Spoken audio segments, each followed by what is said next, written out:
محترم عازمین اکرام، یہ ویڈیو حج کے انتظامی امور کے مد نظر بنائی گئی ہے۔ مذہبی امور، اعمال و مسائل کے لیے اپنے علماء اکرام سے رابطہ قائم کریں۔ مکہ مکرمہ وہ پاکیزہ شہر ہے جہاں بیت اللہ یعنی خانہ کعبہ واقع ہے۔ حدیث میں ہے کہ بیت اللہ پر پہلی نظر پڑنے کے وقت جو دعا مانگی جاتی ہے وہ اللہ تعالیٰ ضرور قبول فرماتے ہیں۔ اسلام کا اہم رکن حج، جو تمام صاحب استطاعت مسلمانوں پر زندگی میں ایک مرتبہ فرض ہے، وہ یہیں ادا کیا جاتا ہے۔ یہی وہ مقدس شہر ہے جہاں پر حضور صلی اللہ علیہ وسلم کی ولادت باسعادت ہوئی۔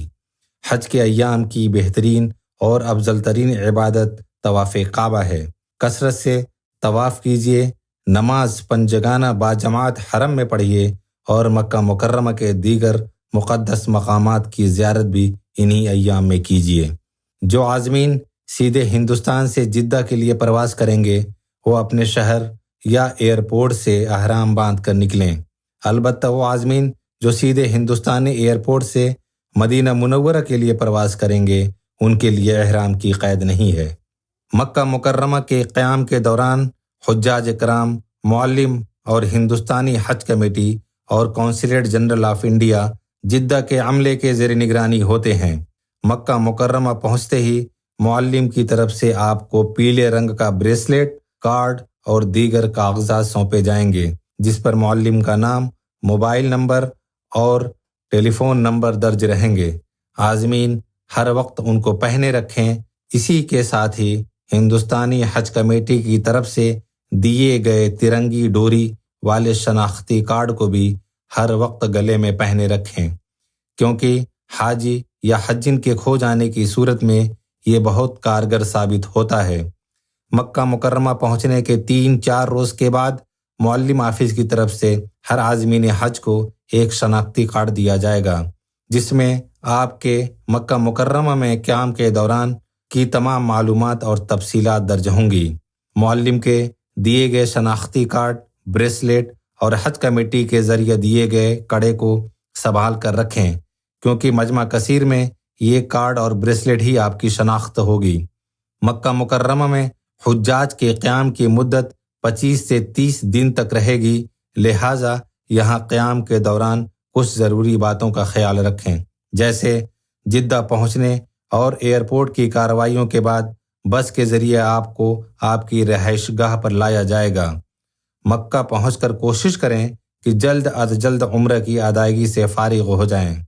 جدہ ایئرپورٹ سے لے کر ہندوستان واپسی تک آپ کو ہر جگہ، جیسے کہ آپ کی قیام گاہ، بس اسٹینڈ، حرم شریف کے ارد گرد میٹرو اسٹیشن، مشاعر و دیگر اہم مقامات پر وزارت اقلیتی امور، حکومت ہند، حج کمیٹی آف انڈیا اور consulate general of India Jeddah کا سرکاری عملہ اور خادم الحجاج آپ کی خدمت اور رہنمائی کے لیے موجود رہیں گے۔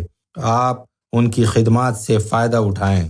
اپنے کمرے میں پہنچ کر اپنے سامان کی جانچ کریں اور کسی سامان کے غائب ہونے کی صورت میں ہندوستانی حج مشن کے کسی قریبی برانچ آفس یا گمشدہ سامان سیل سے رابطہ قائم کریں۔